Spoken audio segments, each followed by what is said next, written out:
এখন আমরা দেখবো একটা এডিটোরিয়াল, এটা হচ্ছে ডেইলি স্টারে আছে। এটা বলছে what a cashless turn means for our economy, অর্থাৎ ক্যাশলেস টার্ন, আমাদের অর্থগুলো যে ক্যাশলেস হয়ে যাচ্ছে এটার একটা প্রভাব আমাদের অর্থনীতিতে কেমন হতে পারে এটা নিয়ে আলোচনা করা হয়েছে। এখানে প্রথম প্যারায় বলা হয়েছে যে আমরা যে কিউআর পেমেন্টস, তারপর ডিজিটাল ওয়ালেট, তারপর ইনস্ট্যান্ট ট্রান্সফার, এগুলোর দিকে ঝুঁকে পড়ছি। কিন্তু আর কি তারপর বাংলাদেশ ব্যাংক যে আপনার রিসেন্ট ইনিশিয়েটিভ নিচ্ছে, যেটা হচ্ছে এখানে দেওয়া হচ্ছে যে যে ইন্টেরোপারেবল, এটা হচ্ছে এরকম মিনিমাল একটা হিউম্যান ইন্টারভেনশন সাহায্য নিয়ে কোনো একটা সিস্টেম বা যন্ত্রাংশ যে কাজ করে আর কি, অর্থাৎ নিজেরাই যে কাজ, এটা হচ্ছে তার ইন্টারঅপারেবিলিটি। তো এইরকম আমাদের মানি ট্রান্সফারেও এটা যুক্ত করা হচ্ছে, বাংলাদেশ ব্যাংক এটা যুক্ত করছে। কিন্তু সবাই এগুলো নিয়ে কথা বলছে, কিন্তু বলছে যে এখানে কোশ্চেনটা হওয়া উচিত যে আমাদের এই যে ক্যাশলেস ইকোনমি, এটার উপরে, এটা আমাদের অর্থনীতির উপরে প্রভাবটা কেমন হতে পারে সেটা নিয়ে আলোচনা করতে হবে। তো এটারই একটা আলোচনা এখানে করা হয়েছে। আচ্ছা, তারপর এর পরের প্যারাটাতে বললো যে আমাদের যে এই ফ্র্যাকশনাল রিজার্ভ ব্যাংকিং সিস্টেম আছে, তো এটা কি আসলে ফ্র্যাকশনাল রিজার্ভ ব্যাংকিং সিস্টেম বলতে বোঝায় যে ব্যাংকিং সিস্টেমে একটা টাকা আমাদের হাতে থাকে, অর্থাৎ আমাদের মার্কেটে একটা টাকা আমাদের হাতে থাকে, একটা টাকা আমরা ব্যাংকে রাখি।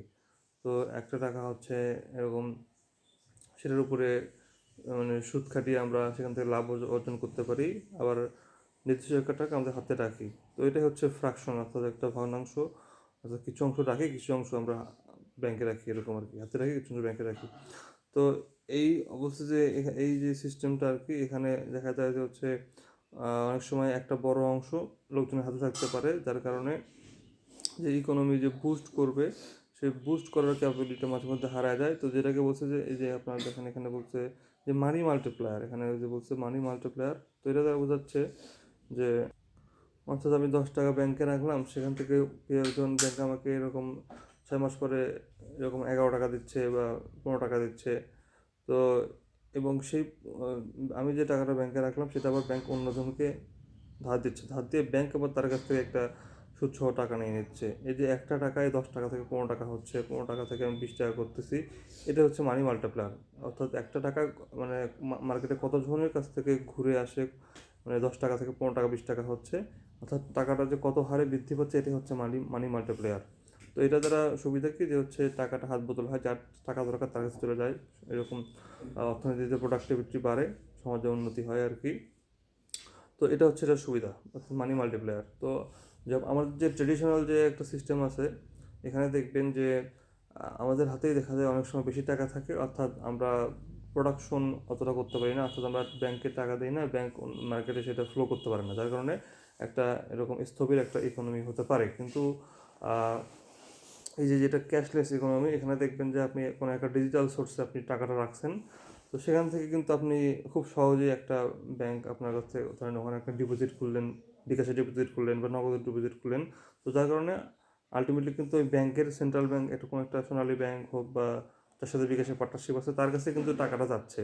তো সে কিন্তু খুব সহজে চাইলে অন্যকে এখন বিকাশ থেকে নিজের মাধ্যমে লোন দিয়ে দিল, এই যে টাকাটা হচ্ছে আপনার হাত বদল হয়ে গেল, মার্কেট রান করলো।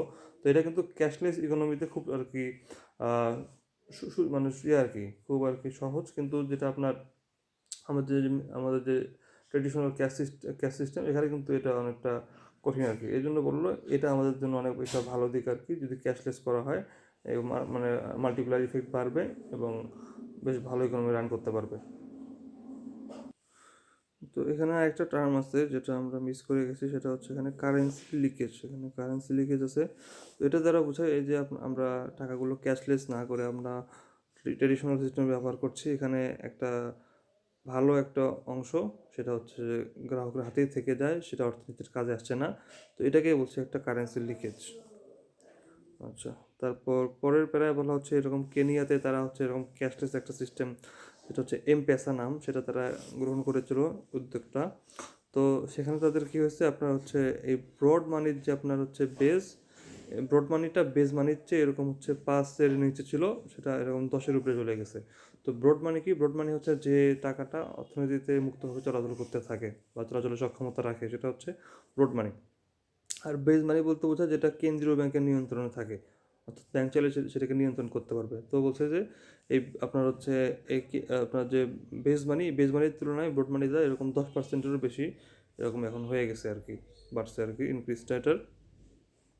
আচ্ছা, তারপর বললো যে এখান থেকে এভাবে আর কি মানে বিভিন্ন যে সুবিধা পাচ্ছে আর কি এরকম ক্যাশলেসটা করে, কারণ এখানে এই যে লাস্ট লাইনে বলছে দেখেন যে হচ্ছে and enable banks to create more credit, অর্থাৎ যখন তাদের কাছে এরকম ডিপোজিট বেশি থাকে, সবাই যখন একটা ক্যাশ সিস্টেম চালু করে, তারা কিন্তু সেখান থেকে আরও বেশি ক্রেডিট নিয়ে বেশি জনকে ধার দিতে পারে, যার কারণে অর্থনীতিটা ফুললি ফাংশন করতে পারে। আচ্ছা, তো এখানে পরের প্যারায় বললো যে হচ্ছে এই যে 2018 থেকে 2021 পর্যন্ত যদি আমরা এরকম মোবাইল ফিনান্সিয়াল সার্ভিস বা এমএফএস এটার যদি একটা আমরা তুলনা করি, তো সেখানেও কিন্তু দেখা যাচ্ছে একটা আমরা রেঞ্জ দেখতে পাচ্ছি। এই মোবাইল ফিনান্সিয়াল যে সার্ভিস বা এমএফএস, এখান থেকে কিন্তু ট্রেডিশনাল যে ব্যাংকিং সিস্টেম সেখানে কিন্তু টাকা ঢুকছে। অর্থাৎ এখানে বলছে যে ন্যারো মানি এবং ব্রড মানি একটা কনসেপ্ট এখানে বলছে। তো ন্যারো মানি বলতে বোঝাচ্ছে যেটা অনেক খুব সহজ দ্রুতই আমরা হচ্ছে মানে ভাঙতে পারি বা খরচ করতে পারি, সেটা হচ্ছে ন্যারো মানি। অর্থাৎ আমাদের যে ক্যাশ আছে, তারপর হচ্ছে চলতি যে হিসাব আছে ব্যাংকে, এগুলো হচ্ছে আমরা ন্যারো মানি, অর্থাৎ খুব সহজে এটা ভাঙিয়ে আমরা খরচ করতে পারি, এটা হচ্ছে ন্যারো মানি।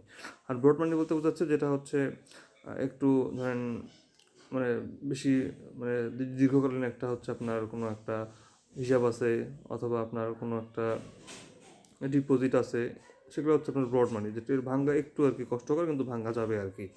তো এগুলো হচ্ছে আপনার ন্যারো মানি আর ব্রড মানি। তো বলছে এই দুটো মানির হিসাব হচ্ছে আপনার অ্যাবসলিউট টার্মে আগে ছিল হচ্ছে আপনার ওই যে 22,219 কোটি, তো সেটা আর কি এখন বাড়ছে, সেটা বেড়ে এখন ন্যারো মানি হয়ে গেছে আপনার হচ্ছে 35,723 কোটি, আর হচ্ছে আপনার ব্রড মানি হয়ে গেছে আপনার হচ্ছে 161,218 কোটি। তো এটা অনেক বাড়ছে। বলছে যে এই যে আপনার এমএফএসগুলো থেকে বিভিন্ন ব্যাংকিং চ্যানেলে আমাদের টাকা ঢুকছে, তো ব্যাংকিং চ্যানেলগুলো আবার অন্যকে ঋণ দিতে পারছে, এর ফলে আমাদের ক্রেডিট লেন্ডিং ক্ষমতা বাড়ছে এবং আমাদের যে এফিসিয়েন্সি বাড়ছে এবং যে মানি মাল্টিপ্লায়ার এটাও বাড়ছে আর কি। তারপরে যে কোভিড-19 পরেও আমাদের এখানে যে একটা অ্যাক্সেলারেশন হয়েছিল, সবাইকে এরকম বিভিন্ন মোবাইল কেনার জন্য বা কোনো কিছু কেনার জন্য ডিজিটাল মানে ক্লাস করার জন্য বিভিন্ন জায়গায় তাদেরকে মোবাইলের মাধ্যমে তাদেরকে বিকাশের মাধ্যমে পেমেন্ট করা হচ্ছিল, যার কারণে আমাদের এই এমএফএস সিস্টেমটা আরও বেশি আরও বেশি আর কি মানে কী বলে ওটাকে সমৃদ্ধ হয়েছে বা আরও বেশি আগে গেছে আর কি। তো এরকম হচ্ছে আপনার যে এজেন্ট সিস্টেমে তারা ট্রানজাকশন করছে, যার কারণে এরকম গ্রামের প্রত্যন্ত এলাকায় থেকেও তারা এরকম সুবিধাটা পাচ্ছে, সব সুবিধা পাচ্ছে। তো বলছে এই যে দিস সাজেস্ট যে আমাদের মাল্টিপ্লায়ারটা যে আমাদের আরও আরও আরও আর কি গভীরভাবে এটা গ্রো করতে পারে। বলছে যদি হচ্ছে আপনার ক্যাশলেস পেনিট্রেশন ডিপেন্স, অর্থাৎ ক্যাশলেস সিস্টেমটা আমাদের আরও উন্নত হয়, তাহলে এটা আরও গভীরভাবে আমাদেরকে সহায়তা করতে পারবে বা আমাদেরকে সাহায্য করতে পারবে। আচ্ছা, তো এই প্যারাতে বললো যে হচ্ছে হাউএভার আপনার যে এই যে আপনার হায়ার মানি মাল্টিপ্লায়ার এটা হচ্ছে ডাবল এজ শর্ট, অর্থাৎ হচ্ছে আপনার এটা দুই দিকে এটা ধার আছে, শুধু যে একদিকে এটা আপনার মানে উপকার করবে এমন না, আপনার একদিকে উপকার করতে পারে, একদিকে ক্ষতিও করতে পারে। তো এই জন্য ডাবল এজ শর্টটাকে ঠিকভাবে আপনাকে উইল্ড করতে হবে। আচ্ছা, তো কীভাবে উইল্ড করতে হবে, কীভাবে এটা সমস্যা হতে পারে, এটা বললো যে ধরেন আপনার ব্যাংক অনেকগুলো তাদের কাছে টাকা আছে, কিন্তু ব্যাংক সিদ্ধান্ত নিল যে হচ্ছে এই টাকাটা আমাদের কাছে রেখে তো বেশি বেশি লোন দিলে দেখা যায় যে বেশি এরকম ডিফল্টের সমস্যা হয়, আবার হচ্ছে তারা ঠিকমতো ফেরত দেয় না লোনটা, আবার অনেক সময় যে ম্যানেজারের সমস্যা দেখা যায়, আবার হচ্ছে আপনার আর কি হতে পারে। তো এই জন্য হচ্ছে বলছে if banks hold excess reserve, অর্থাৎ তারা যদি এই হোল্ড মানে ধরে রাখে, অর্থাৎ তারা যদি এই রিজার্ভটাকে ধরে রাখে, তো এরকম হচ্ছে আপনার তাহলে লোনটা পারফর্ম করবে না আর কি, এটা হবে নন পারফর্মিং লোন হয়ে যাবে। এখন এখন তখন হচ্ছে এখানে আপনি ঠিকই লোন দিচ্ছেন, কিন্তু সেই লোনটা আপনার কোনো প্রোডাক্টিভ ক্ষেত্রে ইউজ হচ্ছে না। তো এটা আরও সমস্যা ক্রিয়েট করতে পারে, কারণ হচ্ছে এই আপনি যদি লোন শুধু দিয়ে রাখেন আর সেটা কাজ না হয়, প্রোডাক্টিভ না হয়, সেটা কিন্তু আপনার ইনফ্লেশন যেটা সেটার প্রেশারটাকে বাড়ায় দেবে। এই জন্য বলছে এই ডাবল শর্টটাকে আপনার হচ্ছে ডাবল যে শর্টটা আছে এটাকে আপনাকে ঠিকভাবে ইউজ করতে হবে। আপনার হচ্ছে ব্যাংকের টাকা ধরে রাখা যাবে না এবং সেই টাকাটা আপনার হচ্ছে পুরো মার্কেটে ছড়িয়ে দিতে হবে এবং সেটার প্রোডাক্টিভিটি আপনাকে এনশিওর করতে হবে। তারপর আরও যে এরকম ডিজিটাল লিটারেসি নিয়ে সমস্যা, এরকম এই ডিজিটাল সিস্টেমের প্রতি মিসট্রাস্ট, তারপর কানেক্টিভিটির সমস্যা, এগুলোতে রুরাল এরিয়াতে এই সিস্টেমটাকে অ্যাডপ্ট করতে আরও বেশি সময় লাগতে পারে এবং বেশি তাদেরকে এই মাল্টিপ্লেয়ারের যে একটা ইফেক্ট, হায়ার মাল্টিপ্লেয়ারের যে ইফেক্ট, সেখান থেকে এই সমস্যাগুলো আর কি তাদেরকে বঞ্চিত করতে পারে আর কি। অর্থাৎ এই সমস্যাগুলোর জন্য আমরা হায়ার মাল্টিপ্লেয়ার ইফেক্ট থেকে বঞ্চিত হবো আর কি। তো তারপর এখানে একটা কনসার্নের কথা বলা হলো যে যদিও এরকম কেনিয়াতে এম-পেসা একটা ভালো একটা আপনার মানি সঞ্চালন বাড়াই দিছে, তাদের ফিনান্সিয়াল গ্রোথ করছে, কিন্তু বলছে যে যদি এটাকে ঠিকভাবে ইনক্লুসিভভাবে করা না হয়, অর্থাৎ আপনার এরকম ঠিকভাবে রেগুলেট করা না হয়, তাহলে শুধুমাত্র কিছু কোম্পানি, যেগুলো বড় বড় কোম্পানি, সেগুলো এখান থেকে একটা ডোমিনেট করবে এদেরকে এবং তারা এখান থেকে ভালো একটা লাভ পাবে, যেটা সমাজে আরও ইনইকুয়ালিটি তৈরি করবে। তো এই জন্য বলছে এটা রেগুলেটরি খুব ভালোভাবে হতে হবে, যাতে এখান থেকে সবাই আর কি সমান সুযোগ সুবিধা পেতে পারে এবং ইনক্লুশন আর কি এরকম প্রায়োরিটাইজ করতে হবে।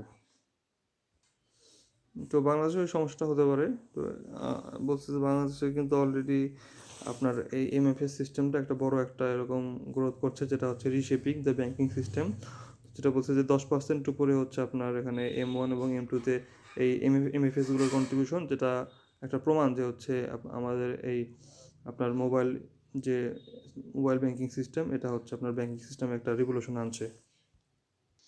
তারপর এই প্যারাতে আবার বলা হলো যে হচ্ছে বাংলাদেশকে এটা এনশিওর করতে হবে যারা হচ্ছে এরকম দুর্নীতি যাতে না হয়, তারপর হচ্ছে এরকম ডিজিটাল লিটারেসি বাড়াইতে হবে, ইফেক্টিভ ম্যানেজমেন্ট করতে হবে, তারপর ফিনান্সিয়াল স্টেবিলিটি দরকার, তারপর ইনক্লুসিভ অ্যাক্সেস দরকার, প্রোডাক্টিভ লেন্ডিং দরকার।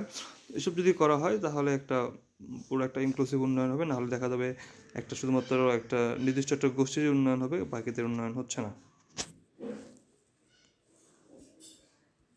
আচ্ছা, তারপর বললো যে এই এসব রিস্ককে হ্যান্ডেল করার জন্য আমাদের একটা ইফেক্টিভ একটা পলিসি মেকিং করতে হবে, তার ব্যালেন্স একটা স্ট্র্যাটেজি লাগবে। সেখানে বাংলাদেশ ব্যাংক একটা ভূমিকা পালন করতে পারে, তারা হচ্ছে এরকম সব কিছু রেগুলেট করতে পারে, সব কিছু ম্যানেজমেন্ট করতে পারে এবং ফিনটেক যে অর্থাৎ আপনার যে ফিনান্সিয়াল টেকনোলজি যেগুলো প্ল্যাটফর্ম আছে, সেগুলোকে একটা ফেয়ার হতে হবে এবং একটা ফেয়ার কম্পিটিশন তাদের মধ্যে লাগবে এবং কনজিউমার প্রোটেকশন করতে হবে। তারপর আর কি বললো এখানে যে ডিজিটাল লিটারেসি, এটা তো মাস্ট। তারপর নেটওয়ার্ক রিলায়েবিলিটি এটা করতে হবে, তারপর ডাটা প্রাইভেসি রক্ষা করতে হবে। তো রুরাল ইনকাম যে কমিউনিটি আছে সেখানে হচ্ছে আপনার ট্রাস্ট বাড়াইতে হবে, তারপর পেমেন্ট ইনফ্রাস্ট্রাকচার ঠিক করতে হবে। তো এগুলো যদি করা হয় আর কি, তাহলে আমাদের যে ডেভেলপমেন্ট এটা স্মুথ হবে এবং এখান থেকে আমরা হায়ার মাল্টিপ্লায়ারের যে সুযোগ সুবিধা সেটা পেতে পারি। ধন্যবাদ। এভাবে আর কি আমরা ক্যাশলেস ইকোনমি করতে পারবো আর কি।